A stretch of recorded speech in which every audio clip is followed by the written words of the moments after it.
Good morning, students. Students, let's start our physics class, chapter number 3, force and pressure. Students, in this chapter, we will learn about the force and pressure. Students, what is a force? A force is a push or pull upon an object resulting from the object's interaction with another object, right? And students, we have read that a body which does not change its position with respect to its surrounding, what is that called, students? That is called that it is in the rest position. While a body which changes its position with respect to its surrounding, students, that is called that the object or the body is in motion or it is a moving body. So students, a force is what? A force is a cause, that means push or pull, which tends to result in what? Movement or change in the size or shape, right?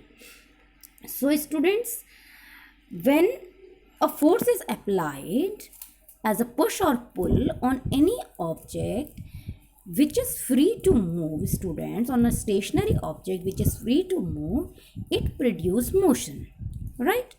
And if applied on a moving body, then it changes its speed. Okay, it can change both speed and direction also, as well as the shape and the size of a non-rigid body also be changed by what? By applying force. So students, like a grass roller, initially at rest, when pulled it begins to move. Okay, then a fielder when catches a ball stops the moving ball. Like these all are the examples. So students, when a force is applied, a stretch or squeezing on a body is also happen. It changes its size and shape of the body. Students, like on stretching a rubber string, what happens? Its length increases, right? And on squeezing a toothpaste or a tube of gum or a cream, what happens? It changes the shape. So students, we can say that what is a force? A force is that cause which changes the state of a body. Either it is in the state of rest or it is in the state of motion, or changes the size or shape of the body. Okay, students. Now we will see that what are the units of force. So students, the unit of force. The SI unit of force is, students, Newton. Okay. The symbol of Newton is, students, N. And this unit is named after the scientist Sir Isaac Newton. Okay. So students, 1 Newton is defined as the force which when applied on a moving body of mass how much? 1 kg in the direction of its motion, students, increases its speed by how much? By 1 meter in how much second? 1 second. Okay. Now students, when we have read that our earth attracts each body towards itself. Okay, so the force of attraction exerted on a body by earth is called what? The weight of the body or the force of gravity. So the force of gravity or weight of a body is different at different places on the earth. At a place, the force of gravity on a body 1 kg is called what, students? 1 kgf or 1 or 10 Newton. Okay, that means 1 Newton is the force of gravity at a place on 0.1 kg, that means 100 gram mass. So the unit of mass, the force kgf and n are how they are related, that 1 kgf is equals to 10 Newton. Okay, students. So we can say that in other words that 1 Newton is the force that we have to exert to hold a mass of how much? 100 kg, 100 gram on our palm. Okay, students.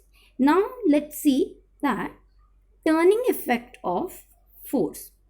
Students, we have read that if a force is applied on a stationary rigid body, it starts moving in which line? In a straight line in the direction of force. As you are seeing here, students, in this figure 3.2, a ball is moving on pushing, right? Now students, if the ball is not free to move but it is pivoted at a point O and a force F is applied at a suitable point, it begins to turn about a point, students, O. The vertical axis, students, passing through the point O, okay, is called what? Axis of rotation. Here, axis of rotation, right? In this figure, students, on pushing, what happens? The wheel begins to turn about its pivoted point, what? O. Similarly, students, when the handle of a door is either pushed or pulled, the door begins to turn about the hinges, okay, which hold the door at rest. Thus, a force, that means push or pull, has a turning effect on a body which is not free to move in a straight line, but it is pivoted at a point about which it can turn. Now students, we will learn about some factors that are affecting the turning of a body. So what are the two factors? There are two factors, students: the magnitude of the force applied, and second, the perpendicular distance of the force from a pivoted point. So students, larger will be the magnitude of force, more is the turning effect on the body. And the second point, the larger the perpendicular distance of a point, okay, from the pivoted point, then the turning effect will be more. Now what are some examples in our daily life? Students, to open a door or to close the door, we apply force, right? What force? F. Normal to the door at its handle, P, okay, which is provided at the maximum distance from the hinges. We can notice, students, that if we apply force at a point Q near the hinge R, are you seeing here in this diagram, students? Hinge is there, okay. Now we can notice that if we apply the force at a point what? O, Q, near the hinge R, here you are seeing, what will happen? Much greater force is required to open the door, right? And if the force is applied at the hinge R, we will not be able to open the door, right?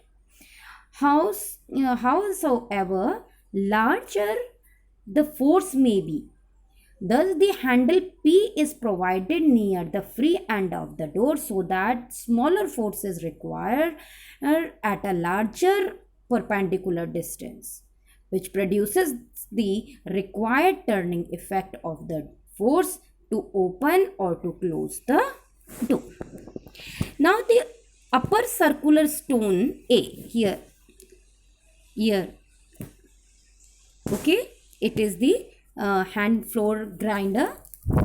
Upper circular stone you are seeing, then lower circular stone also you are seeing. So one handle is also there, students, just have a look here. So the upper circular stone A of a hand floor grinder is provided with a handle H, right, near its rim, so that it can easily be rotated about the iron pivoted P at its center, right? P at the center, as you are seeing in the diagram, by applying a small force at which handle